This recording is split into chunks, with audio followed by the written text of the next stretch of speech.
Salut les trekkers, aujourd'hui je voulais revenir avec vous sur certains petits commentaires que j'ai pu avoir sur certaines vidéos et également certains messages personnels que j'ai reçus notamment sur Instagram où des gens s'étonnaient un peu des distances que je pouvais parcourir, hein, du nombre de kilomètres que je pouvais faire. Et en fait, souvent j'ai des... Alors c'est soit des interrogations, soit vraiment des critiques. Sur le nombre de kilomètres que je peux faire où certaines personnes trouvent ça un peu aberrant. Et en fait, je voulais revenir avec vous sur cette notion pour essayer de donner un peu mon point de vue et surtout pour avoir votre point de vue, voir un petit peu ce que vous faites en général et comment est-ce que vous concevez un petit peu la randonnée.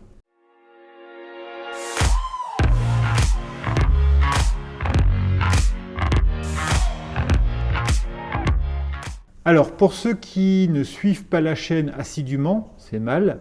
C'est vrai qu'en général, je fais quand même pas mal de kilomètres. Sur les dernières randonnées, par exemple, j'ai fait le GR30 en juin.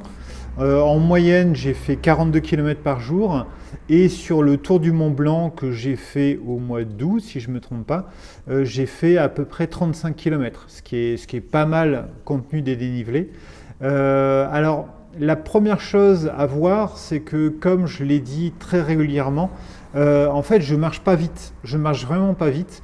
Mais il y a deux ou trois points qui font que je marche sur de longues distances. Le premier point, c'est que je marche longtemps.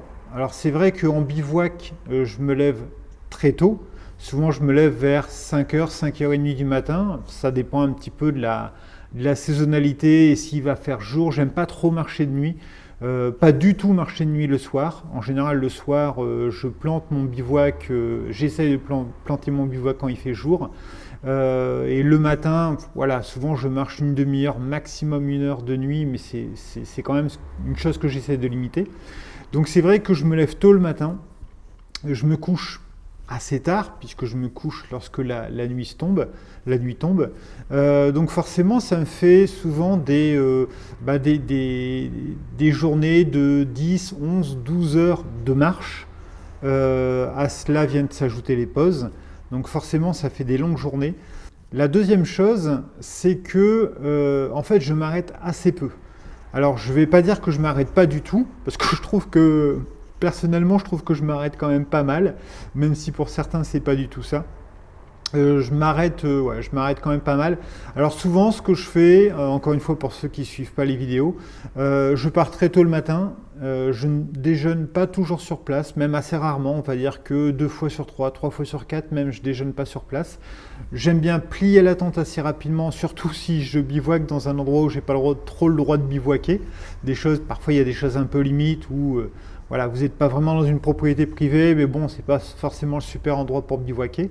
Donc souvent, ce que je fais, je lève le bivouac, je marche pendant 1 heure, 1h30, 2 heures parfois, et là, je m'arrête pour déjeuner. Et souvent, c'est une grosse pause, c'est-à-dire que non seulement je déjeune, mais souvent je fais le soin des pieds, je fais la vaisselle, je fais la lessive, tout ça. Je m'arrête quand je peux m'arrêter, et souvent je m'arrête quand il y a un village. Donc je choisis aussi un petit peu le bivouac pour être assez près d'un village, mais pas trop près non plus. Donc voilà, donc souvent ça me fait 1 heure de pause. Ensuite, c'est reparti, donc on va dire que je m'arrête vers 8-9 heures du matin. Ensuite, je marche jusque midi, 1 heure.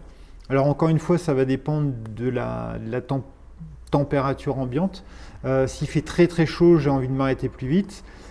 Souvent, je fais un peu ma princesse et j'aime bien m'arrêter dans des endroits où je suis bien. Quand il y a une petite table, c'est encore mieux, où je peux vraiment m'asseoir et être tranquille. S'il y a un petit cours d'eau, c'est encore mieux pour pouvoir me ravitailler. Donc voilà, je m'arrête à ce moment-là. Souvent, je fais une sieste. Je fais souvent une sieste de 20 minutes. Sur le GR65, il y a 2 ou 3 ans, il faisait tellement chaud, c'était en pleine canicule, où souvent là, je m'arrêtais 2 heures au complet. Et ensuite, c'est reparti pour marcher. Je marche, je m'arrête vers 16h, 17h. Je me fais un petit break et je remarche jusqu'à la nuit tombée quasiment. Alors souvent, je commence à chercher un bivouac jusque à partir de 18-19 heures. Et là, je peux mettre 1 heure, 2 heures à trouver le bivouac. Et ça, c'est le troisième point. C'est que c'est vrai qu'en bivouac, parfois j'aurais envie, parce que je suis fatigué, j'en ai marre, je me dis, bon, allez, t'as assez marché. J'aurais envie de m'arrêter vers 30 km, 32, 35 km, mais je ne trouve pas de lieu qui m'intéresse. Alors soit je ne trouve pas du tout de lieu, notamment dans l'Aubrac par exemple, où il y avait énormément de pâturage barbelé. Sur le GR30, j'en ai aussi trouvé pas mal. Beaucoup de barbelés, donc on ne peut pas s'arrêter comme on veut. Ou alors j'ai envie de m'arrêter à côté d'un point d'eau, j'ai plus assez d'eau, j'ai envie d'avoir de l'eau pour la nuit, pour le lendemain. Donc vous voyez, parfois ça me fait rajouter 2, 3, 5 km, parfois même 10, 12 km parce que je trouve vraiment rien. Sur le GR30, j'ai été coincé, j'ai planté ma tente dans un champ, ce que j'aime pas faire, enfin dans un pré, de nuit. La nuit était tombée et j'étais coincé, il fallait à tout prix que je m'arrête. Donc voilà, tout ça pour vous expliquer que c'est très très long. C'est vrai que si j'étais en gîte, je pense que je marcherais beaucoup moins. Parce que je me lèverai peut-être pas à 5 h du mat, parce que je prendrai le temps de déjeuner, je prendrai le temps de faire mes affaires, je serai cool. Et puis certainement, j'aurais prévu mon gîte d'arriver. J'ai déjà eu pas mal de randonneurs, de collègues de randonnée à la journée, de façon très ponctuelle. Et souvent, c'est vrai que parfois, ils arrivent à 16-17 heures au gîte, parfois même à midi au gîte. Donc ils se disent, mince, j'aurais pu marcher plus longtemps, mais mon gîte est réservé, il est là, je dois bien m'arrêter. Et donc forcément, il y a des moments où vous avez prévu un gîte, vous avez prévu de faire 25-30 km, vous vous arrêtez. Moi, c'est vrai que ça m'arrive de marcher beaucoup plus longtemps. Donc déjà, il y a ça. La deuxième chose, pourquoi est-ce que je marche beaucoup? C'est parce que j'aime bien. Alors encore une fois, c'est pas du tout une critique. Parfois même, j'envie certaines personnes. Moi, j'aime marcher. J'aime marcher, c'est vrai que je fais beaucoup de randonnées avec un état d'esprit qui est plus un défi physique. J'ai envie d'endurer, j'ai envie de me dépasser, donc je marche beaucoup, j'aime bien ça. Parfois je me fais des étapes un peu longues parce que j'ai envie vraiment je ne vais pas dire un gros mot parce que maintenant sur YouTube, à chaque fois qu'on dit un gros mot, on est classifié et tout le monde ne peut pas regarder les vidéos. Donc j'ai envie d'un petit peu d'en chier. Et c'est ça que j'aime bien. Je prends vraiment du plaisir à ça. Sincèrement, je comprends tout à fait les personnes qui vont faire des randonnées de 10, 12, 14 km et qui vont s'arrêter 3 heures pour contempler un paysage. Je vous envie, sincèrement, je vous envie. Mais moi, j'aimerais pas parce que qu'est-ce que je m'embêterais. Enfin, j'ose même pas imaginer. C'est-à-dire que même quand je dois m'arrêter 2 heures parce que c'est le cagnard et qu'il fait super chaud, j'ai l'impression de perdre mon temps. Je vous ai déjà raconté, parfois je me réveille la nuit, il est 3 heures, 4 heures du mat et je me dis oh, je dois encore dormir, j'ai trop envie d'y aller, j'ai trop envie d'aller marcher, c'est mon plaisir. Et je suis dégoûté de devoir me rendormir et de dire non, tu dois encore attendre une ou 2 heures. Donc j'adore ça, c'est vraiment mon plaisir. Tout comme certaines personnes éprouvent du plaisir à se faire des bons petits repas en randonnée, à visiter une ville, à se balader, à faire du tourisme. C'est vraiment pas mon truc, c'est vraiment pas ce qui me plaît. Moi j'ai envie de buriner, j'ai envie de taper dedans et je trouve ça excellent. Et puis parfois quand j'ai un peu mal, quand j'ai une ampoule, quand j'ai un peu soif, c'est bizarre, mais je retire du plaisir à avoir des difficultés et à voir comment je vais le gérer. Quand j'ai fait le GR651, donc la variante du scellé sous la pluie, je savais qu'il allait pleuvoir. J'avais pas pris mon billet de train, j'ai pris mon billet de train, je sais plus, du jeudi pour le vendredi. Donc je savais pertinemment que je m'attendais à 3 jours de pluie et je me suis dit, on va voir comment tu gères la pluie.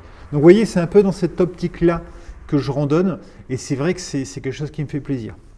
Et enfin, peut-être la dernière chose, pourquoi est-ce que je marche autant? C'est en fait parce que je suis endurant. Alors je suis endurant parce que dans la vie de tous les jours, alors je ne suis pas un grand sportif, je suis un sportif du dimanche, mais c'est vrai que je fais beaucoup de sport, entre guillemets, par rapport à monsieur, madame, tout le monde, j'en fais un peu. Moi, je connais plein de gens qui en font 100 fois plus que moi, mais c'est vrai que j'en fais un peu. Et surtout, je fais beaucoup de sport d'endurance. Alors je fais au moins 2 fois par semaine de la natation. Où j'aime bien nager, vraiment faire je fais des bonnes distances. À l'entraînement, souvent je fais 2 km, 2 km 5, mais ça m'arrive de faire du 3 ou du 4 km. J'aime bien courir, je cours de plus en plus. Souvent je fais 3 entraînements, voire 4 entraînements par semaine. Là, je me suis mis récemment au marathon, j'ai adoré ça. Alors encore une fois, j'ai été super lent sur le marathon, mais j'ai adoré cette épreuve d'endurance et surtout cette épreuve psychologique où vous devez vous dépasser. Et je fais aussi un petit peu de vélo, un peu de bikepacking, où je pars avec tout mon attirail, mes sacoches, et puis voilà, c'est parti pour faire du 100, 120, 160 bornes. D'ailleurs, là, je me suis inscrit pour l'île Ardelot, je ne sais pas si vous connaissez, c'est une des plus grandes épreuves sportives de ville à ville, où on va de Lille à Ardelot sur la côte, c'est 160 km. Donc ça va vraiment être génial, et j'anticipe énormément parce que, pour la petite histoire, une semaine avant, je fais le marathon Lille-Lens. Donc on va de Lille jusqu'au Louvre-Lens en courant, et une semaine plus tard, je vais me taper l'île Ardelot, et si je suis assez fou, normalement on doit rentrer en bus, et en fait je pourrais rentrer le lendemain en vélo. Donc voilà, tout ça pour vous dire que je ne suis pas rapide, je ne suis pas un très bon sportif, mais j'aime bien les épreuves d'endurance, et c'est peut-être aussi pour ça que je marche autant, et je prends du plaisir. Alors ça, c'est une question qui revient très très souvent en disant « Oui, mais c'est dommage, tu ne prends pas de plaisir, tu ne regardes pas le paysage. » J'ai une copine que j'ai vue tout à l'heure qui vient de faire le GR20, et je lui dis alors ça a été tout ça, je dis moi je prévois de le faire l'année prochaine, je vous en parlerai dans une autre vidéo sur mes projets. Et elle me dit ah oui non mais toi tu as fait le GR20, le Tour du Mont Blanc, j'ai vu comment tu marches, tu vas le faire, tu n'auras pas de soucis, ça va aller. Et je dis ouais, enfin il y a quand même des trucs un peu durs. Et elle a fait 11 jours. Elle dit non mais si tu prends ton temps et tout ça va. Et elle me dit c'est vrai qu'il y en a qui le font sur un défi sportif et qui le font vite. Et je sentais dans son ton que c'était pas positif. Et d'ailleurs, elle me dit, c'est dommage parce que on profite pas, il faut le faire en jour parce qu'on profite. Et en fait, je vous affirme et je vous le redis, moi je prends beaucoup de plaisir, à marcher beaucoup, à faire beaucoup de kilomètres, c'est là où je prends mon plaisir. Et sincèrement, je ne suis pas un contemplatif. Alors je ne sais pas si vous l'êtes, dites-moi en commentaire si vous adorez vous arrêter sur un rocher, regarder le paysage et rester pendant une demi-heure, 45 minutes, 1 heure à regarder le paysage. Moi je suis incapable de faire ça. Alors je ne dis pas que je ne m'arrête pas puisque vous voyez que je vous fais souvent des photos. Alors des photos j'en fais, je dois faire sur un GR qui va durer une semaine, je dois faire 300-400 photos. Je vous fais plein de vidéos, je regarde souvent des choses, mais quand je m'arrête, je regarde. Je me dis, waouh, c'est super beau et tout. Souvent, je m'arrête 30 secondes, 1 minute, et puis je repars. Alors, un truc qui est marrant, c'est parfois, je vous le dis en vidéo, je marche, je regarde le paysage, je fais, waouh, c'est super beau. Je fais une photo, je marche, je fais 50 mètres, et je me retourne, et je vois un paysage qui a un peu changé, je fais, ah ouais, c'est beau. Je remarche, je fais 20 mètres, je m'arrête encore, et parfois en vidéo, je vous dis, c'est insupportable, j'arrête pas de m'arrêter tellement c'est beau. Mais je ne suis pas capable de m'arrêter longtemps. Voilà. Même quand je me fais une pause, souvent je me fais une pause de 10-15 minutes, j'enlève mes chaussures, mes chaussettes, je fais sécher mes pieds, je mange un peu, je regarde un peu la carte, parce que j'aime pas avoir la carte toujours à la main, donc je la regarde pour revoir un peu le parcours. Mais au bout de 10-15 minutes, voilà, j'ai tellement envie d'y retourner. Et je vous assure que je regarde le paysage, je vois les marmottes, je vois les bouquetins, je vois les animaux. Très souvent, il y a une petite rivière, je fais un petit écart pour m'asperger, des choses comme ça. Parfois, je me baigne.